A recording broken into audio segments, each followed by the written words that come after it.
lot of the research that is going on the history of glass, on historical materials, on how you produced it. So we have a knowledge that goes, from the Roman or even before ancient times, in how the objects are produced, how the material that was used is produced, how this changed.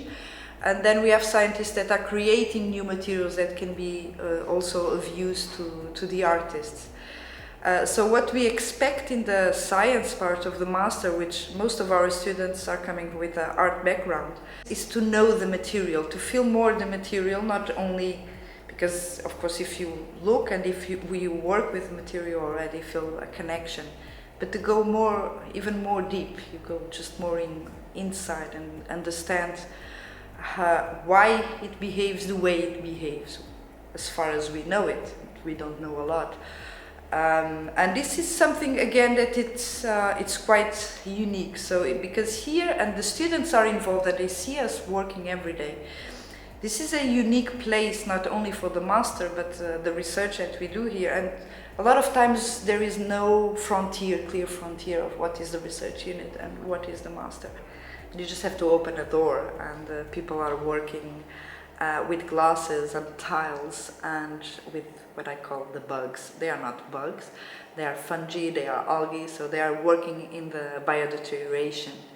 And if you continue, then you will see one of our more recent scientists working on the compatibility of the different materials, measure thermal expansions and things like that, which are very, very interesting field of research for scientists, and completely very useful for both industry and artists. And then you continue, and every time you go to one of these workshops, you have to understand, like, the big tools are for the artists, and then you have the small tools. So everything that it's small to cut glass, it's a scientist who is going to use it. If it's big, is the artist. Then when you go to the studio it's noisy, the hot shop is noisy.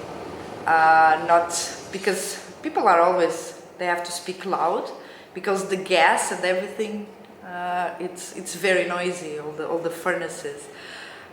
So it's very, very, very, very alive. But at the same time, it's a place where you can stay there and just look to people working, or in a very relaxed way. So one of the things that we are proud of is that we are a unique program and a unique place in the world, and we are not shy about it.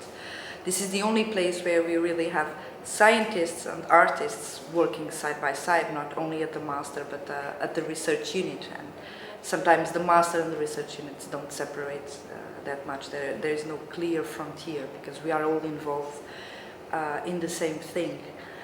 So what I want the students, we want the students to learn, to be more focused in what they want, instead of what do they have around with technology and possibilities. Because sometimes we don't have access to the old state-of-the-art and top technology.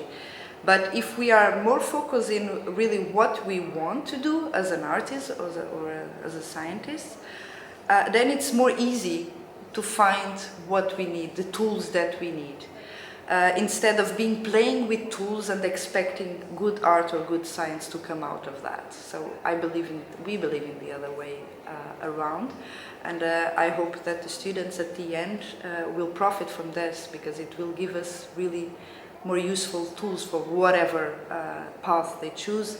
We have students that are artists, students that are following PhDs, students that are in completely different fields. One of our first students has a restaurant in Japan. Of course, everything that is made of glass is the one who makes it. But he's a success in what he does. And I believe that one of the reasons is because here they learn to look inside and think, okay, so what do I want to do? And then I find the tools to do it.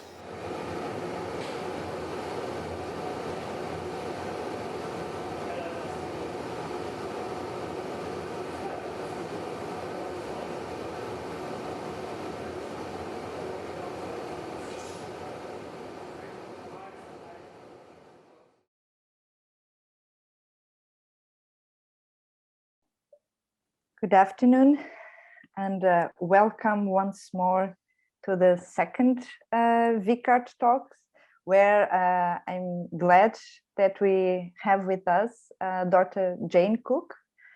She's a research professor at the Penn State University in Material Science and Engineering, and also director of the Earth and Mineral Science Museum and Art Gallery on campus. Jane, well, she has been working in the Corning Incorporate Research and Development for many years, and as an inventor for more than 30 patent applications.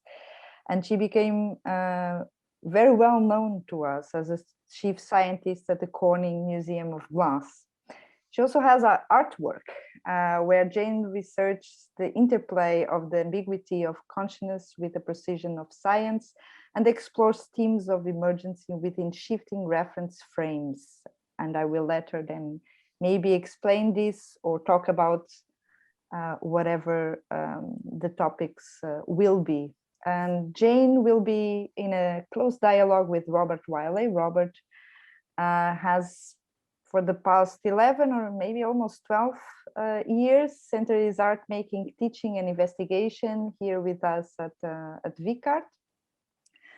And his current art practice and investigation find their inception not only in the technical challenges, of course, specific to these materials, but equally by questions into the nature of value and ways in which the cultural heritage of tomorrow is being influenced by systemic conditions of the present.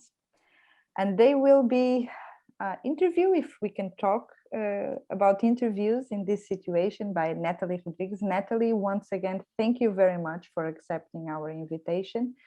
She is an associate professor in the glass program at Alberta University of the Arts in Canada, and she has just left a Glass Art Conference, Society Conference next week, which we know it was a big success, where a lot of ideas were discussed. And now the floor is yours. Once again, thank you very much for your for accepting our invitation and for the generosity of sharing your time to ideas. Thank you. Thank you, Marcia. I'll admit that I'm very excited. I thought the last talk, my level of excitement had hit terminal excitement, but this talk is going to be, I'm excited about this talk, and I'll try not to speak a mile a minute. So welcome, everyone. There's just so much stuff to go over, but I'll just talk about roughly what the agenda is and how we'll approach answering questions and all of that stuff. So Jane, Robert, and I will be in conversation for about an hour. If you have any questions, please feel free to use the chat function. As we're speaking, if there's questions that I can like salt into my questions, I'll do that. But at the very end, everyone will have a chance to ask a question. And what I'll do is I'll look through the chat and ask the questions at the very end. We'll have about 15 minutes. And I'll say, I have a habit when I start these things by thinking about texts that help me frame the kinds of questions that I want to ask. And the two texts that have helped me frame this particular conversation, one is a Gnostic poem called Thunder Perfect Mind. And then the other one is the 10 Rules for Artists and Teachers by Sister Coretta Kent and John Cage. And why these two texts are my starting point is because they ask the question about complexity and simplicity. They also ask questions about knowing and how we know things and how we can discover things in basically the unknown country. And so the first question I have for both of you is the relationship between how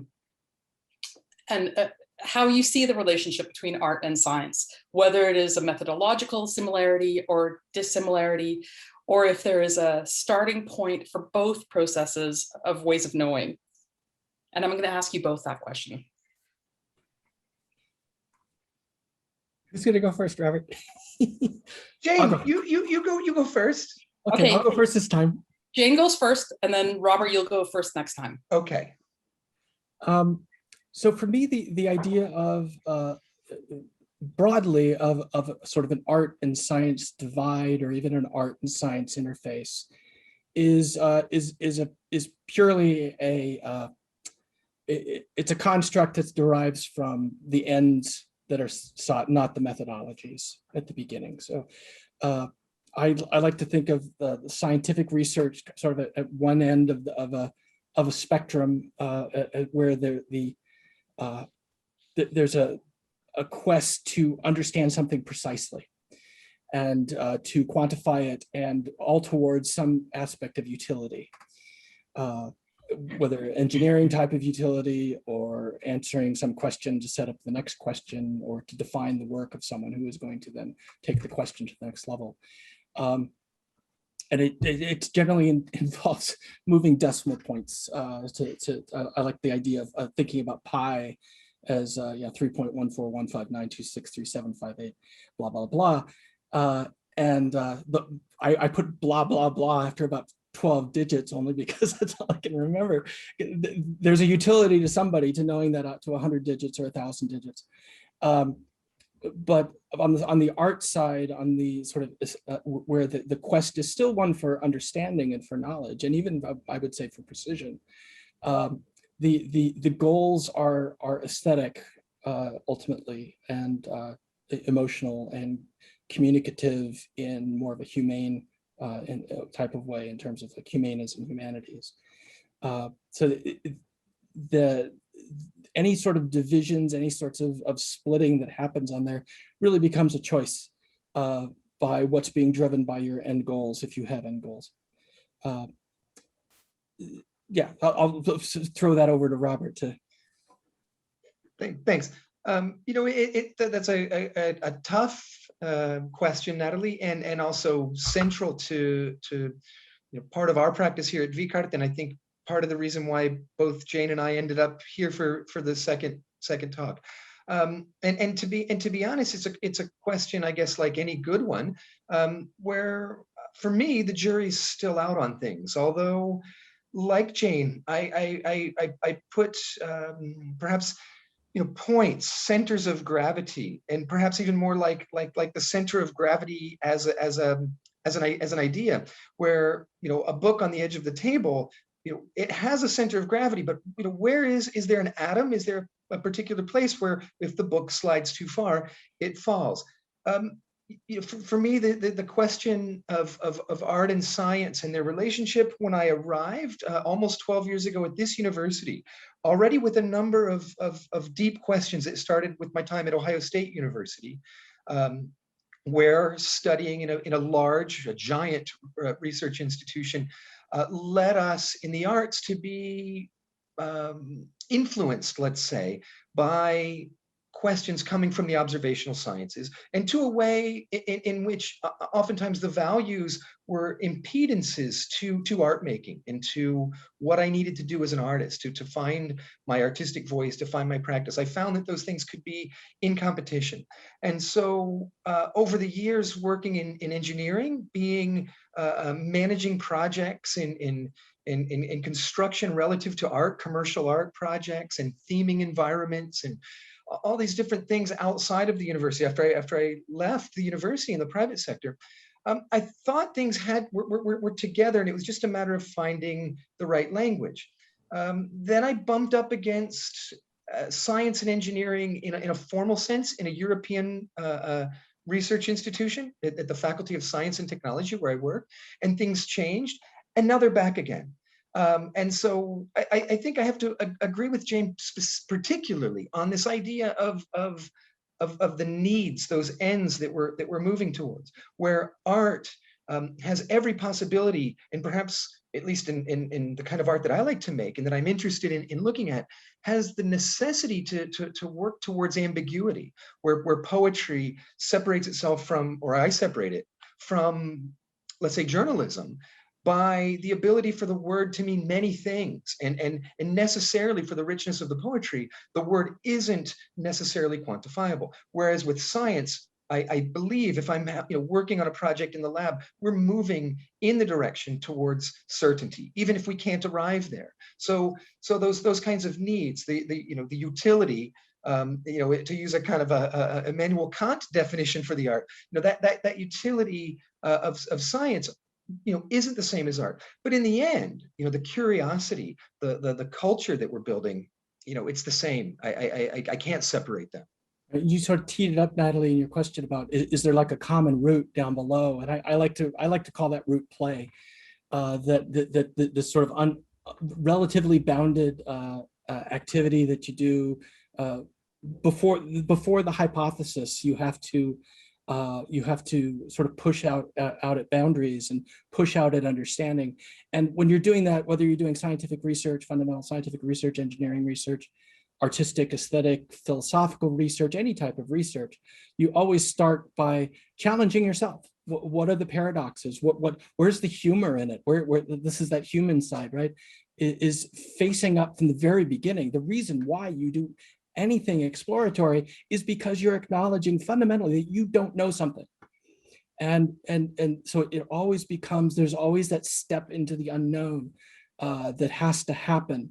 And the methodologies that you apply as you go forward on this, I like to use the hero's journey, or the Harmonian story circle, or the tarot fool's journey. All of these journeys that we take into the unknown are personally defined by who we think we are and how we think we know, and how we value different types of knowing, and then how we populate our timeline moving forward of this exploration, sometimes guided by the very specific needs of a customer who wants their glass to be so thick and so thin and so perfect and different, or guided by some aesthetic, emotional quest of, I want to show why, like with the tide dial that we showed at the beginning. What am I thinking about time right now? Time's gotten really weird. So what does it mean to have a sundial with multiple transparent gnomons that's both showing you from the same moment from the sun? You're seeing multiple moments ill-defined, overlapping with each other from a device that you would look to and say, tell me what time it is. And the answer is no. Well, I think the answer is no often. When I think about complexity, when I think about complexity as a starting point for understanding, I think all of us have to be a kind of polymath to be able to look at or understand or even begin to play. I think play starts, I won't say it as a statement, but I'm curious from both of you, and Robert, you get to start first, is how you navigate complexity. We're dealing with some very complex and big ideas. And how do you get to the point where you arrive at, between these two polarities, between science and art, how do you arrive through that complexity at an object? Well, I wonder if I guess it might be different if the object is an art object, or if the object is a product that needs to be delivered with a certain timeline.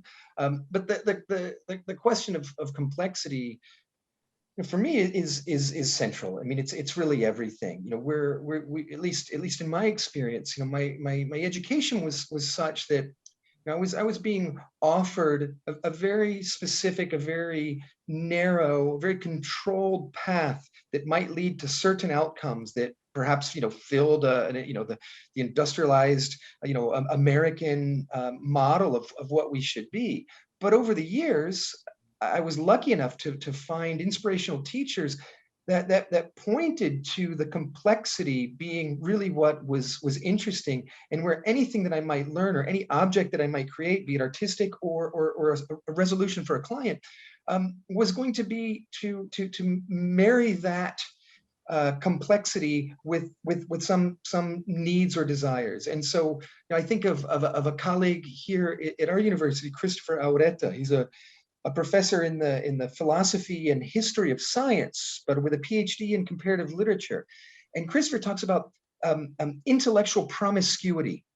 Right? He's sending the students out to let their minds do whatever the dirtiest things they might do with ideas far and wide. And so I think by reaching out into the complexity and casting about and really working towards being a generalist, we can triangulate our points. So that the Jane's sundial tells time in perhaps a more specific way, even though it's not even telling us the time. But maybe what you come to understand there about time through that thing that can't point it out is to know time in a way that's more real than the digital atomic clock can tell you. What do you think, Jane? I think this idea of acknowledging that complexity is what is, right? I mean, from and our impossible goal would be to work on some sort of a journey towards knowledge of it, but in some sort of way that is self-defined, self-limited. But ultimately, it's up to you to find that joy in that exploration. I think because of my sort of route, spending so many years in industrial R&D and where you'd think that where the focus was so much on a customer-driven attributes and on specific goals, I certainly believe that I was, I'll say, damaged by that. I think somewhat had to be a bit too didactic, too much. But I think one of the measures of my success and the most successful colleagues that I have or have had are people who can do what you're saying, right? To be these sort of wondrous generalists that approach the universe and its complexity with a sense of wonder, and are able to suspend for as long as possible in this, Natali, you love this idea of this liminal space of interaction, of potentials. And then from that titration at the liminal, finally diving in only and going deep only when necessary, right? Really, it's not that you're choosing, you're choosing when to be specific. But making that specificity very intentional. That's where you move from the moments of play into the moments of exploration, hypothesis-driven exploration. I think that there's this deep misunderstanding about what scientists do because of the way that we teach people early on that scientists are these hypothesis-driven automatons. And that's not true at all. We're wonder-driven humans, and we're always fascinated by what we see.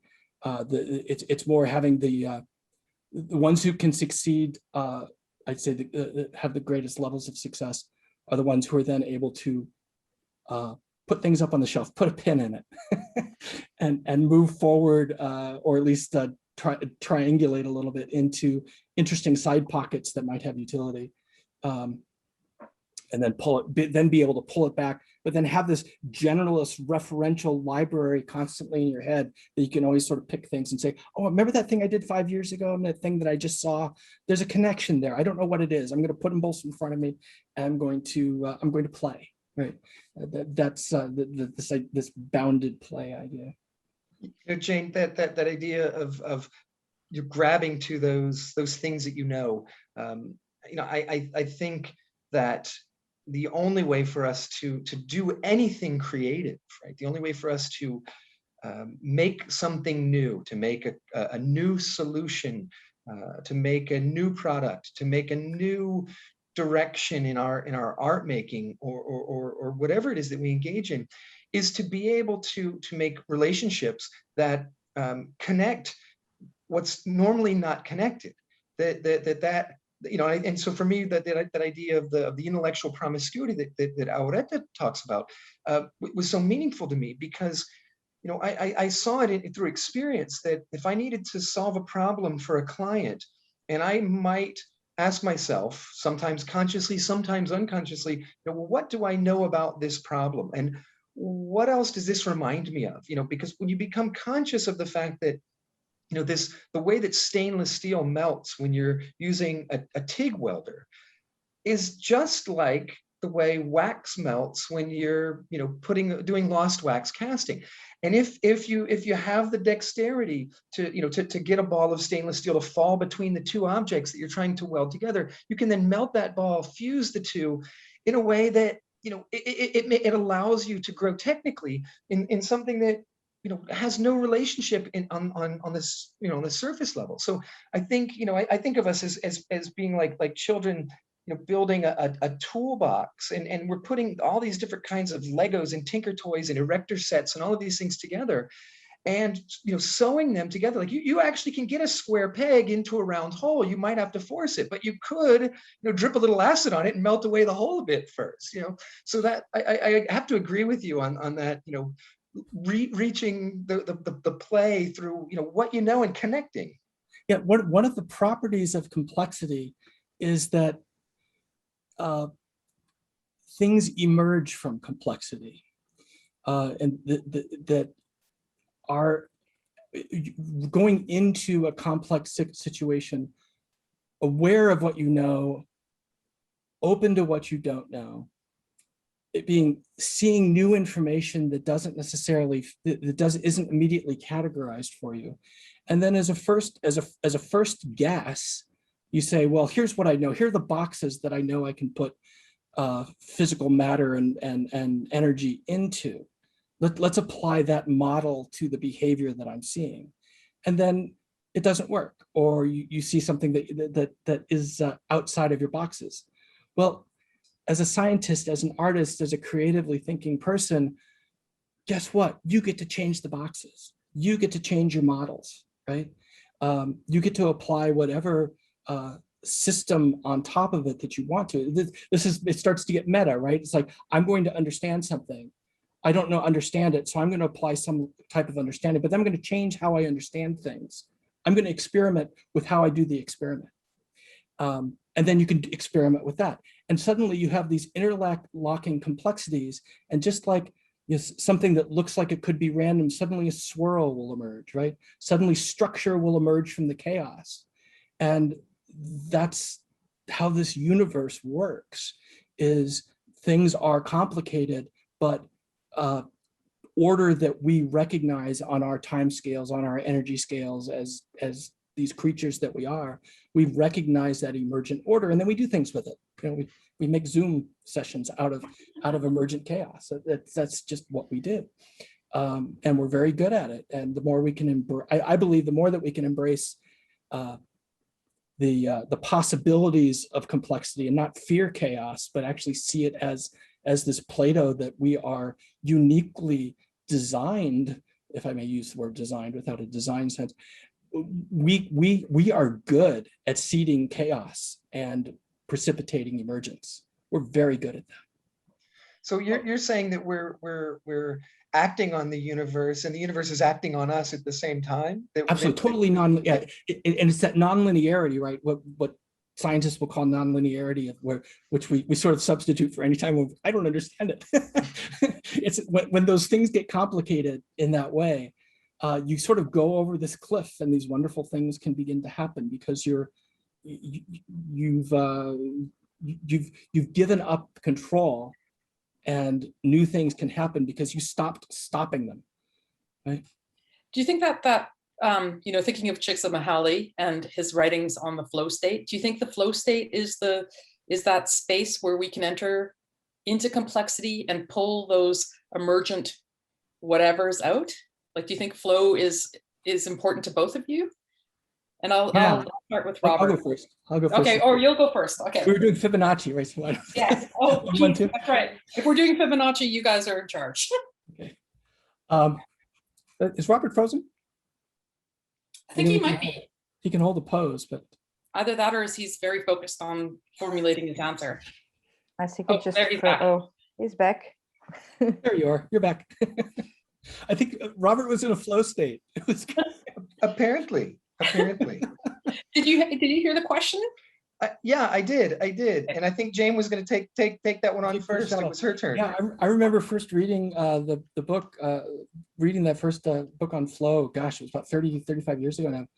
At a time, actually, when I was just beginning to study more actively study metaphysics and paganism and witchcraft, and thinking about ways of approaching the unknown and potentially unknowable, things outside of the scientific realm, and using sort of shamanic states of being, of these things that, whether it's sort of more like using the tarot that you and I have talked about, Natali, or using these other things to sort of seed consciousness and to put the mind into a state that it is less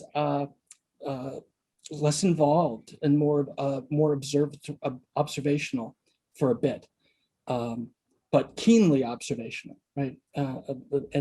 And being a part of the flowing with things again. I think it's a reason. I don't understand all the sort of the psychology and the biological side of it, but I like the analogy of that. I like that type of state of being, and it's something certainly that over the years, as a scientist and as a spiritual person, I have worked on ways to achieve that state of mind as something that is absolutely useful.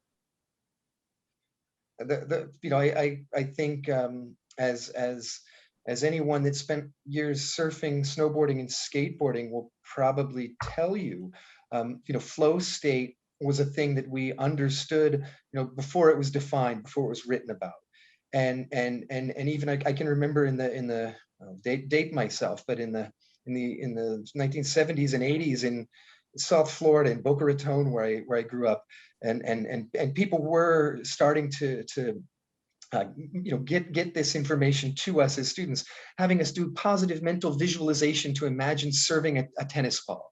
And that didn't make any sense to me at all. I mean, we were laying on the gymnasium floor, not doing tennis. And I think, in fact, what they missed out there was that sometimes this happens in ways that are outside of our control, that what we have to do is set up situations where that flow state can be entered by us. And what I realized in skateboarding particularly, I can remember being in an empty swimming pool that was part of an art exhibition in the Wexner Center in Ohio, and this swimming pool with elliptical orbits, not a normal round radius, but this elliptical radius, which was really confusing to my body because I'd been skateboarding for years. And as you like pumping a swing set, you move your body to create momentum, to use your weight as you fall, and to push yourself forward. But on this elliptical transition, it threw you for a loop because your body didn't know it.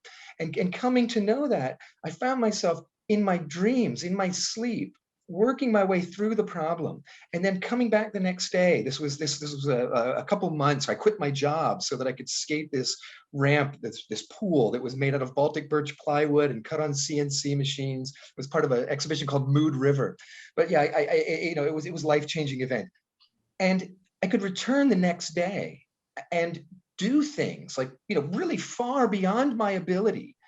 And do them. So come out of the swimming pool, go into the air, come around a corner, we call a hip, this curve, and go from one side to the other in these transitions that my body didn't know, but I was able to do it. And to just come there the next morning, try, fall down 20 times the afternoon before, sleep on it, come back and nail it. And for me, that has so much to do with coming to know, with artistic practice, with, we can call it flow state. I also like to use the word magic if I'm in a crowd, if I'm in a group that will allow me, right? Because I'm afraid sometimes to say things because I don't want to be categorized as this new age thinker who's just making up stuff. But to talk about from experience that going into a magical state, entering into a nearly shamanic trance. I mean, I've done that in my artwork. I've used conditions and aspects of performance to enter into a new kind of place, and through that arrive at knowledge about myself, about my material, about my audience that couldn't come in any other way. So yeah, I mean, flow state. I think of Antonio Damasio, the famous Portuguese neuroscientist, and Descartes' error, the separation of mind and body. We've been hit over the head, I think, at least in the West. In the Occident, we've got this this idea, and it's science itself, I think, has come to assimilate, just like the Christmas tree and the Easter egg found those pagan symbols found their way into Christianity. Science also picked up the gauntlet or the mantle of the body is bad and the mind is good. This hierarchy, and so it as an artist, but as a curious human being, it's taken years of practice to say, I believe in magic. I actually, the first person that really gave me that permission was artist Richard Meitner, who was in the first talk with Michael Rogers, another artist who, were influential in my life. They, it's just coincidence that we all crossed paths at VICARTE. But yeah, so that flow state, that magical place, finding your way to interact with the chaos and realizing that it can help your creativity. It's all part of the game. On a very I'm sorry, I was going to say on a very practical way, some of the most sublime moments of my life happened early on when I was still working for Corning Incorporated in R&D, but I'd begun to collaborate more with the folks down at the museum, and working with some of the gaffers on the glass blowing team, and the flame workers as well. And because I was doing R&D on glasses that were not soda lime, that were not known blowable glasses. These were exotic formulas that were sometimes melted at 300 or 400 Celsius degrees hotter than you would melt soda lime.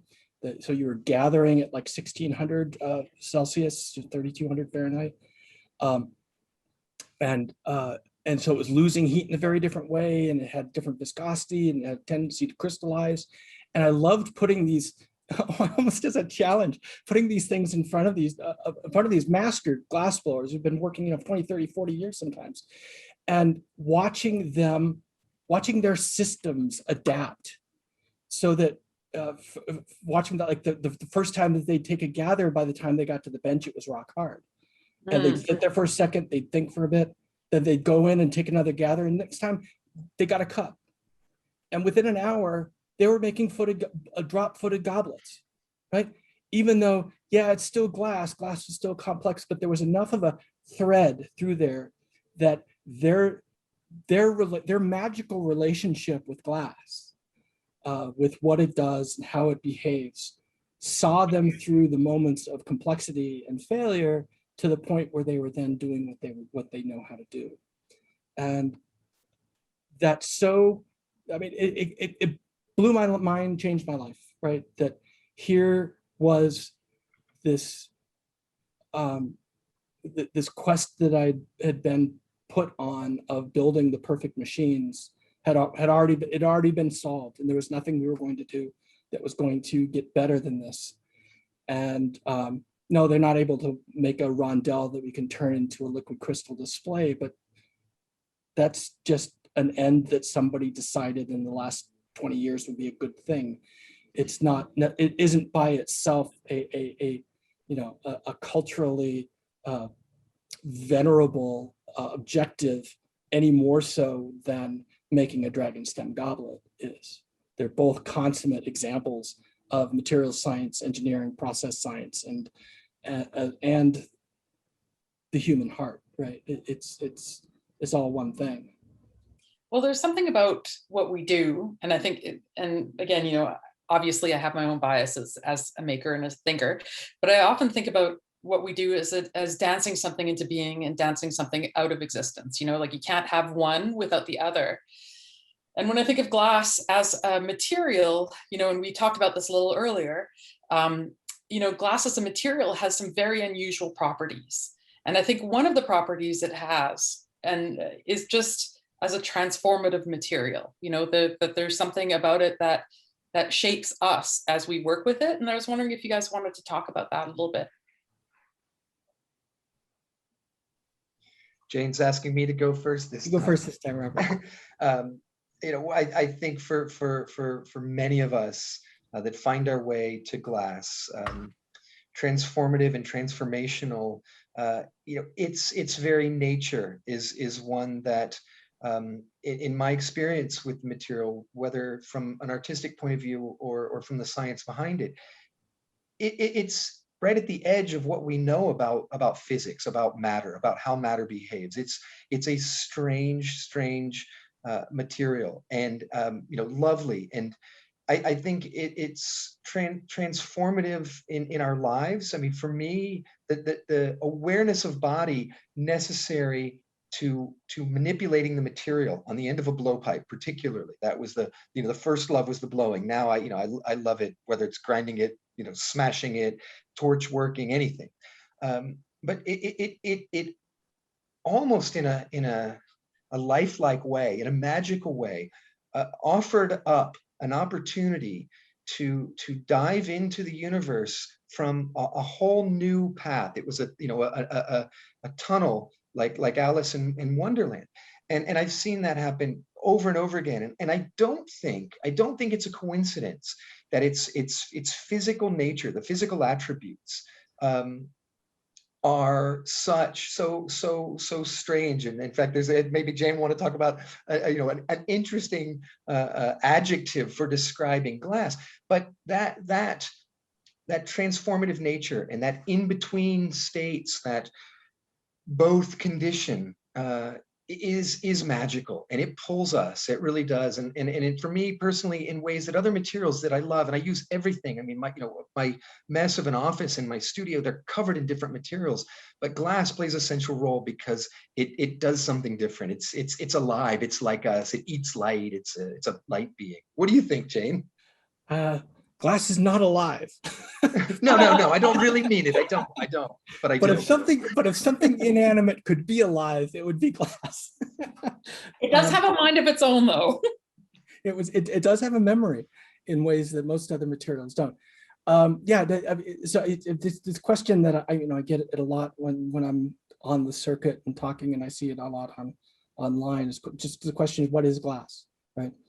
And people will, to this question of just trying to define things, and that our first inclination is to use what we know or what someone has told us is true. Is glass a solid or a liquid? Based on what I think scientists mean by those terms, right? Is it amorphous? Is it an undercooled liquid? And so we start throwing words at it, and it throws them right back at us, because it's not any of those things. It's not. I talk about how glass, kind of in a Buckminster Fuller way, glass is a verb. Glass isn't a thing. Glass is something that's happening. It's queer, to use the modern parlance. Glass is a queer material at its very heart. It's something that is not. It's not binary, right? It hasn't done the transformation from a liquid to what we would think of technically, chemically, as a solid. It didn't do a solid state transformation. And when you heat it back up, it doesn't do a liquid state transformation. But that's just because it's not, those words have this word that's left out, which is equilibrium. It's not, we have equilibrium solids and equilibrium liquids. And when people think about, well, it's changed from this to that, then that unspoken, chemically, physically important word of equilibrium doesn't apply to glass. Because it never got comfortable at the temperature that it was at before the atoms had to say, I got to stop moving now. I got no more energy. Chemistry take over. Everybody reaches out, grabs onto the nearest atoms according to the rules of chemistry, and they make something that is rigid. It is solid-like, but it didn't do the solid thing, but it is now effectively a solid over human geological, cosmological timescales. It is solid-like. But that doesn't mean that it then does all the things that solids do. And that's kind of its beauty, is it's sort of, it has become its own thing. It's not its own state of matter exactly, because it's not at equilibrium. And a state of matter requires that it's at a defined, that it's always going to be as it is, as long as it's at that temperature and pressure, from a chemistry standpoint. Glass is something that remembers where it's been. It arrives to us in this solid, rigid form that is unique to the temperature, pressure, manipulation environment that it had seen over the previous however many seconds, minutes, hours before it came to rigidity. And so when we then enter into a dance with it, into a dialogue with it, whether it's at the lap, in the kiln, at the torch, at the in the ladle, or on the blowpipe, it's always there expressing its memory. It's expressing its own opinion about things in a way that instantly that we recognize as kindred, and in a way that really no other material that I've been in, like Robert, I've worked them all, and it magical, complex, chaotic. It starts sounding like it's alive, except it doesn't reproduce without external assistance. So yeah, I really I enjoy that question. I enjoy that part of the dialogue, that it really becomes, yeah, glass is so queer in all of the ways that queer, in the modern parlance of the reclaimed word, for otherness, for non-definability, for ineffability. But one of my favorite books is The Voyages of Dr. Dolittle, and there's this wonderful scene in it where a fish that had been in an aquarium remembers and is talking to Dr. Dolittle, and remembers being in the aquarium and having people come up and tap on the glass and say to it, "Oh my, here's a queer one." And this is, you know, in 1810 in Bristol or whatever. And the word has been with us for so long, but it's such a powerful word to just describe, I don't understand you. You're different than what my assumptions tell me it should be. Let's talk about that, right? And it invites you in, the glass invites you into a dance. And what I find fascinating about glass is that queerness, you know, that otherness, however you want to describe it, makes it so powerful. Like it provides this whole suite of possibility, from, you know, a super clear, super thin sheet of glass through which I am now communicating with you, right, to a glass object that I can drink my water out of. You know, like there's this possibility that seems powerful in its queerness. Right. It's that what we're talking about with the idea that chaotic things are good things because it's possible to nudge them a little bit and send them off and something new emerges. Glass has that nudgeability to express in interesting ways, in ways that no other material does, because it is so profoundly trapped in an unequilibrium state that it's a universe waiting to express itself at any given moment. Well, and that disequilibrium isn't dangerous. You know, I think there's this, you know, there's this notion, I think, that things in equilibrium are safe and things that are not in equilibrium are dangerous. And so when we work with glass, you know, we are always in the state of chaos, or in the state of being outside of the norm. You know, and I often think about David Pye and you know, his idea of the workmanship of risk and the workmanship of certainty as sort of a cornerstone of a definition of what craft can be. Yes. And I think that risk and certainty is a powerful polarity to work between. Oh geez, I have like so many more questions for you guys and for you two, and I have 10 more minutes. We can stick around. Everybody good? Everybody good to stick around? Brandon, Lisa, Alex, Richard, the few people I can see that I know. So I'm curious, I would like to talk a little bit about embodied knowledge and the way we apply embodied knowledge as a sort of tool to understand the unknowable, to work in, you know, in the space between between art or between emotion and certainty. You know, I think that's where we landed early in the conversation about the difference between science and art, is that science is about a kind of quantifying and a kind of knowingness, whereas art is allowing us to know, but through an emotive state.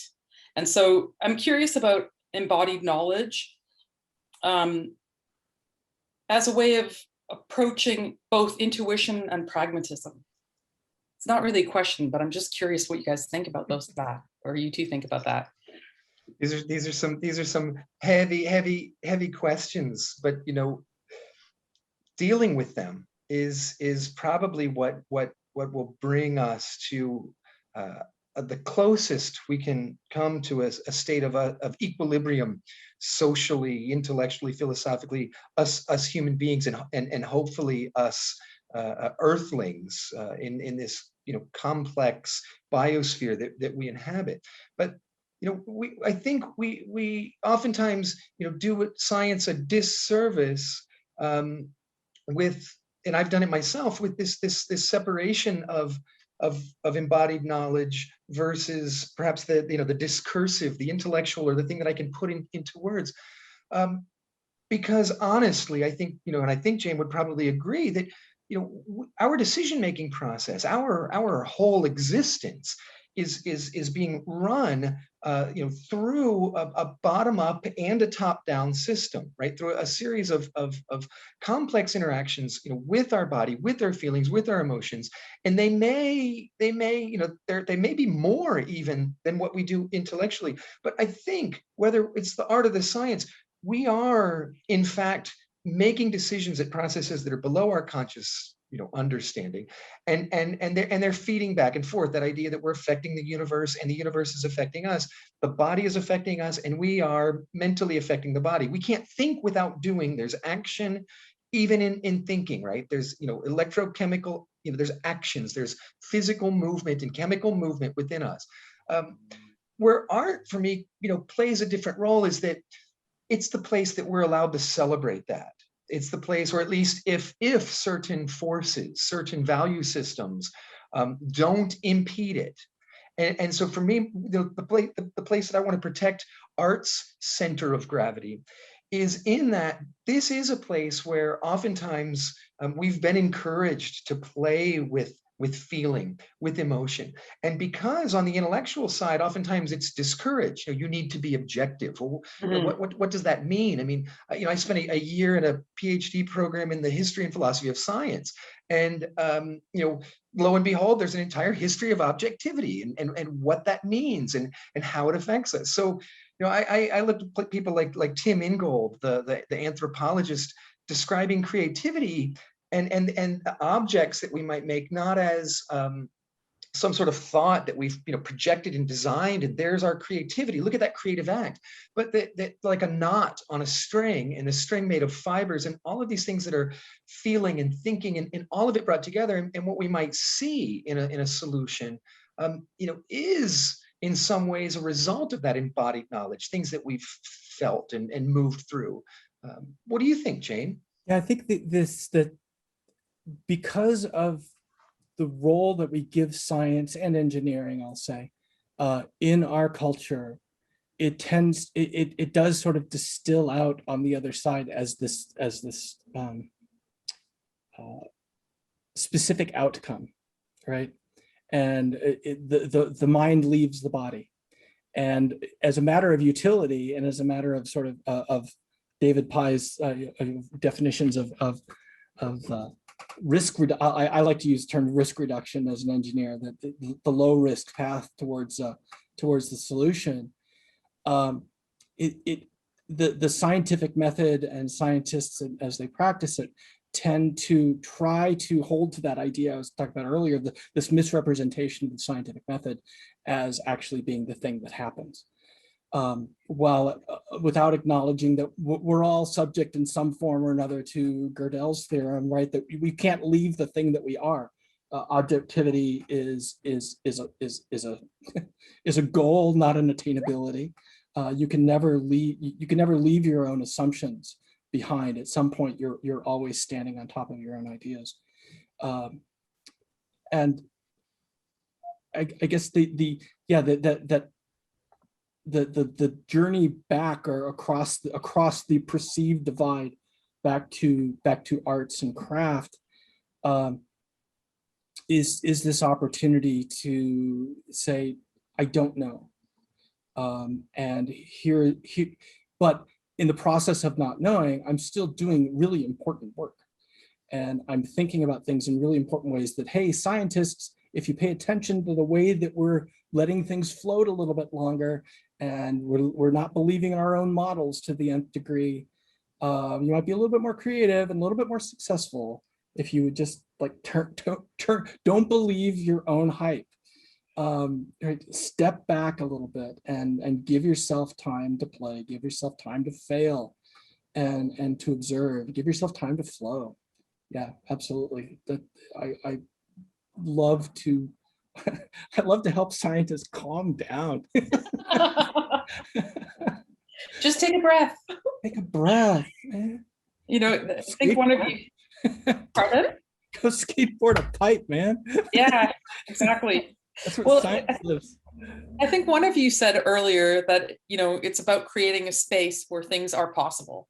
Just shoving open a hole somewhere in what you understand to be true, to allow for that X factor to emerge, to quote Greta Kent and John Cage. Robert was talking about the toys, like creating a space, whether it's a physical space or or mental space, where you've just populated it with things that you enjoy, things that are safe for you, and then having an idea, but not letting not letting the boundaries define you. As a paradox, paradoxes are wonderful. Don't let your boundaries define you. Let them be boundaries. Not acknowledge that they're there and say, "Hi, boundary. What are you good for?" Well, and it's that tension between, to use the Zen term, the beginner mind, and the embodied knowledge. There's something about working between skillfulness and the childlike mind that allows us, I think, to end up somewhere interesting, and see things that we couldn't have expected, because we're not allowing our brain to tell us that that's what we're seeing. So, Robert and Jane, is there a question that you would like to ask each other? It's fun because we kind of come at this from the opposite sides, right? That I've lived most of my life as a scientist, lived most of your life as an artist. First of all, I just want to, it's been lovely to meet you, and likewise. Likewise. I feel that we fit together very nicely. Tell me about the work that you're doing now. And here's I'm doing a crit with you, Mr. Wiley. Why? Why? Why? Because it's there. Why? Because my parents had sex and brought me here. No, but it's quite literally like that.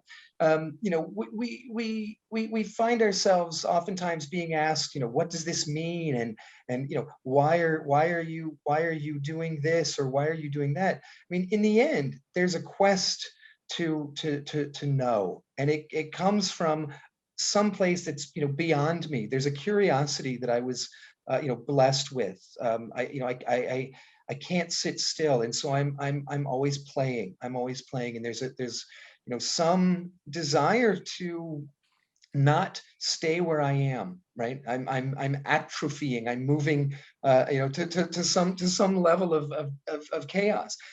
But the art making is for me a way of staying safe in the world, a way of taking the chaos and the unpredictability of the universe around me, and to create a space. I think of Italo Calvino's book, Invisible Cities, and he describes this fictional account of Marco Polo trying to describe the empire to Kublai Khan. So Marco Polo's visiting the empire and explaining to the Tartan emperor what his empire looks like, because Kublai Khan can never get there. And two different ways in the book. It's kind of magical what Calvino does, because he has the same conversation happening in these two different ways. But Marco Polo's throwing out a tooth from a warthog, or arrows, or this or that, peacock's feathers, and a pea shooter. And they all have these potential meanings. They all could mean this. The arrow could mean the approach of war. The arrow could mean an abundance of game. The arrow could mean an arrow maker's shop. And that for me struck me as that's why I make art, because I'm somehow communicating with myself, with the world around me, with those materials, with the universe, and the universe is communicating with me. So why? Because it's there. I mean, literally. And then in the end, I don't want to spoiler alert, but but Calvino talks about us existing in this inferno because we exist together, and we have two options. We can ignore the inferno, become such a part of it that we no longer notice it exists, or we can look for others that see it and make space for them too. And somehow art making has been the best way for me to be a decent human being, or to try at least. I mean, I fail, all the time, but it's, I mean, I have to go back to the magic thing, and I don't like to say it out loud because it sounds too silly, especially in the middle of, the campus of science and technology, to say I believe in magic. But, yeah, why? What am I doing? Yeah, and I'm making things that help me understand a little bit more, and hopefully are worth something to other human beings, are worth something. I don't know if that answers your question, but Jane, we're still young. We've got some years to talk about this, so we'll have to continue that conversation. My question, and it's really, really selfish, Jane. I probably no one in the audience even cares, and I don't know if you have an answer, but I'm going to ask it anyways, because I ask this of every scientist that knows more about glass than me. If I have a gather of clear glass on the end of a blowpipe, I gather, let's say it's 500 grams, it's a pound. I have a pound of glass, 500 grams on the end of a blowpipe. And I roll that in a little bit of cobalt blue, a glass that's known to be much softer, even with the same basic composition, except for adding this cobalt oxide. But if I add this thin dusting, and I put another 500 grams on top, so now I've got, a kilo or 2.2 pounds of glass.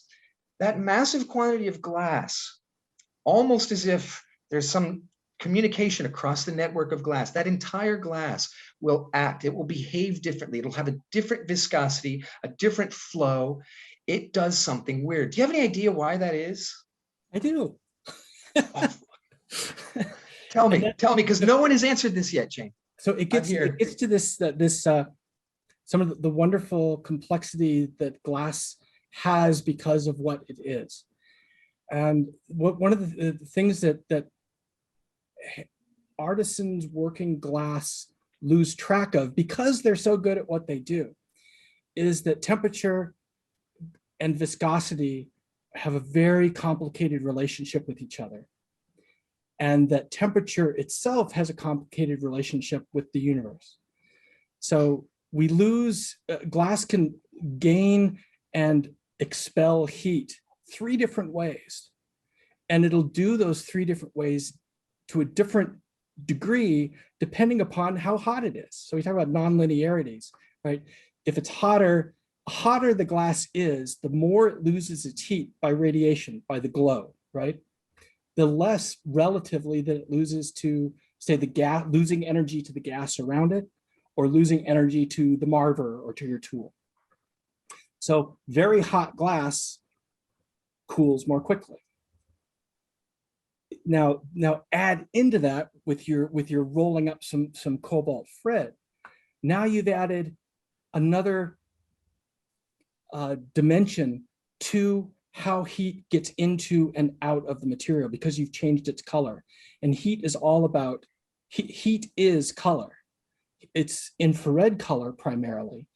But even putting that blue glass on the outside, you've changed the way that the glass is absorbing or emitting light in the infrared as well. So you've changed how fast or how much it cools. Glass with, it's just that with, you say cobalt over a tank and it turns blue, right? You almost don't even need to add the elements. It just takes that little bit. It isn't changing, it is not changing the viscosity, what the viscosity of the glass is at a particular temperature. It's still exactly the same. If I have it at 1300 degrees Celsius, that glass is going to, no kidding, be 50 poise. I mean, it doesn't matter. It's exactly the same with or without the cobalt, because it doesn't change the structure at all. But that same glass is going to cool more slowly from 1300 down to 900 Celsius, because the cobalt is there holding on to the infrared light. And so as you're working the glass, you're seeing this you're feeling the variability, right? I mean, this is another one of those sublime moments of watching glass workers work, is glass blowers are viscometers. They're these human machines that measure well, in science parlance, you're measuring the phase angle of the torque, right? I mean, you actually feel that I'm having to spin it faster or slower, and that's throwing it off center, and you're feeling that off center of this. That's why, I mean, a glass blower can work blind, right? when you're in the glory, I don't need to, I mean, I'm good enough even that I don't need to necessarily look into the glory hole all the time. I can tell when I'm starting to fall off center.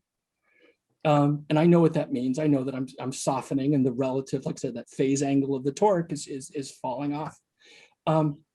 So what you've disrupted by adding that, just that little bit of copper, you've disrupted the system in a way that you're sensitive to as a maker, to the point where, and you would be sensitive to if you were a machine, right? You would die. If I'm going to have a bottle machine and I'm going to try and make black glass, clear glass, and white glass, I've got to tune those machines very, very differently, because the glass has the same viscosity at the same temperature, but it's losing and gaining heat at different rates because of the color.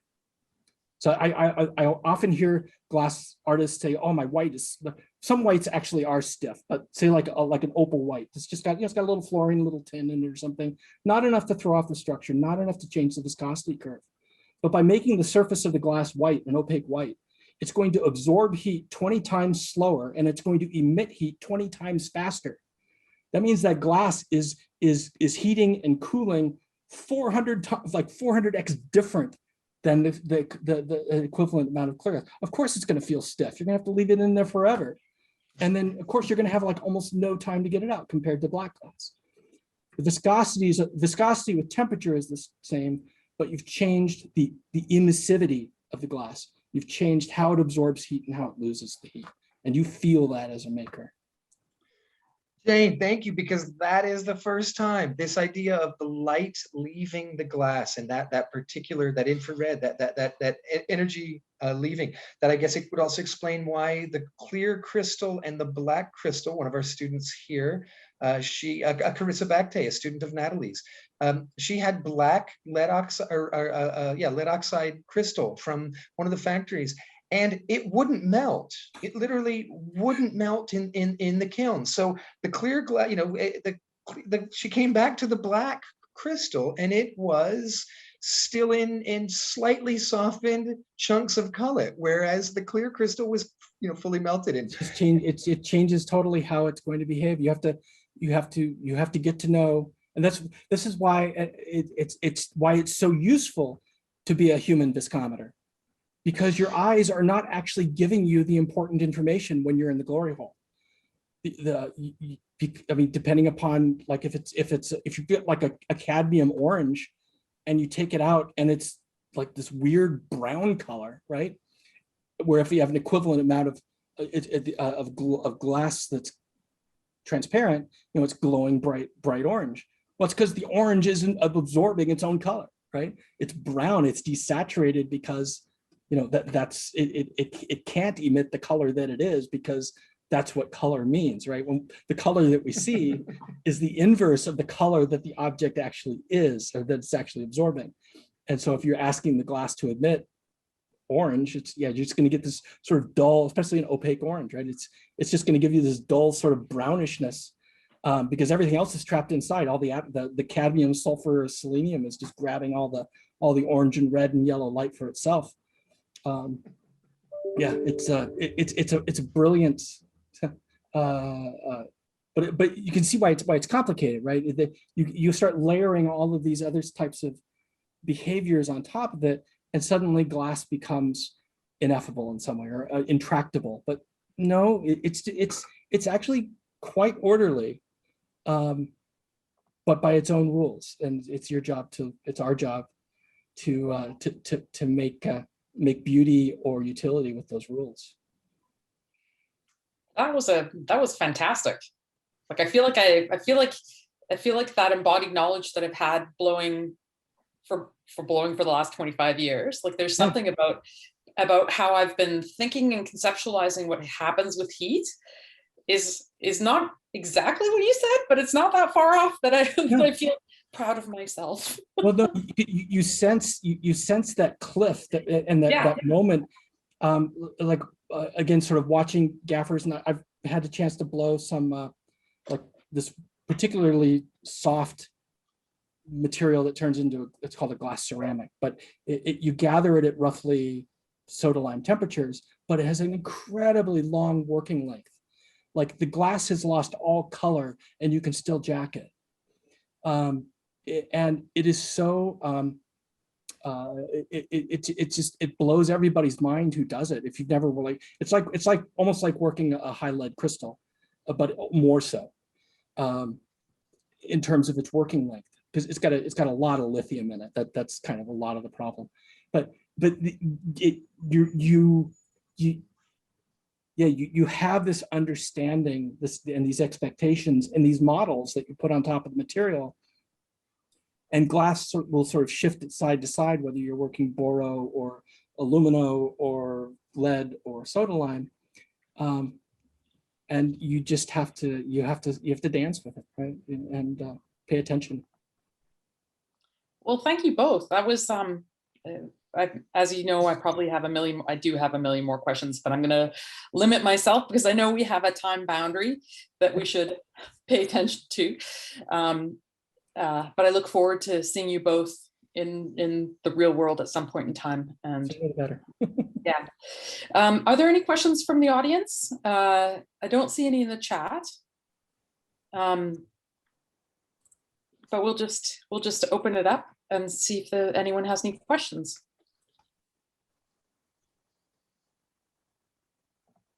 And okay, while people are reading it, I'm gonna ask one more question. Like Columbo, there's always one more. I'm curious about how both of you support and engage and engender and pour gasoline on your students' curiosities. Yeah, it's great. I actually have a few of my students here. I can see former and current students at Penn State. The thing that I'd like to try, and that just really just underlies everything, is this idea that you've got to give people the freedom to fail, and not just say, oh wow, you failed, that's okay. It's actually to celebrate it, and then along with that, celebrate and encourage observation and critical thought, right? Failure by unexamined failure is really, honestly, it's failure. But examined failure is I mean, it's the key to the universe. It's the key to advancing any type of understanding. So providing as rich and as safe and as interesting an opportunity to get in and explore freely, and then to give yourself to as much as possible, because the freedom to fail is a privilege, and recognizing that, and not just saying, well, now go back to your home studio and fail, fill up a couple of annealers and with unsaleable ware, because you can't do that, which is why they become students, right? They take that time out for a couple of weeks at Pilchucker and a weekend at a studio to give themselves that opportunity. So I'm not a skills teacher. I'm definitely I provide the sandbox full of toys. Sometimes almost literally. I mean, I'll lay out a couple of banquet tables with things that I picked up at Home Depot and the grocery store, and say, let's see what these things do when we put them onto a round inside of the glass. And let's see. I don't know what it's going to do if you stuff cup that thing. Let's do it and see what happens. The question about sparking creativity, I mean, a lot of what Jane's saying is, I think, parallel to many of us that are art teachers. That space where questions can be asked, where failure can happen, is absolutely critical. And for me, what I find specific to glass, because it is such a magical material, but also because there is at least currently a world, a glass art world, a place where there's certain things that we know about glass. And if students have come with an experience some experience with glass, is to ask some hard questions at the beginning to get them to ask about themselves. I really try my best to create a situation where the students understand that what their take on the universe, on the world, on what's around them actually matters. It matters. Like what the questions that they ask count. And so it's an attempt to create a place where we can start asking each other, questions of, like, what am I assuming? What am I taking for granted here? What am I after? The questions about, why do we make art? Do I want to have this for myself, or do I need to get something out of me? Right? So, a good reason to buy art is because you want to have it around. But many of us young artists might start trying to emulate someone else, and it might be that we start off because we want to have that thing. Well, that might not be your art. And if you're trying to make art, if we're trying to become creative, we have to ask the right questions. So, I'll start with things like that. Like, if you want that, Bill Gudenrath goblet, well, I can show you how to make it. I can show you how to bring yourself a blown foot. But, we might want to ask, what is it that's in you that you need to get out? And we don't usually, we train that out of our children. I mean, it was, I was lucky enough to be rebellious enough to not have it trained out of me. But I meet people that, we all were drawing and singing and dancing before, some of us even before we could speak, right? Little children that can't string together sentences can string together melodies.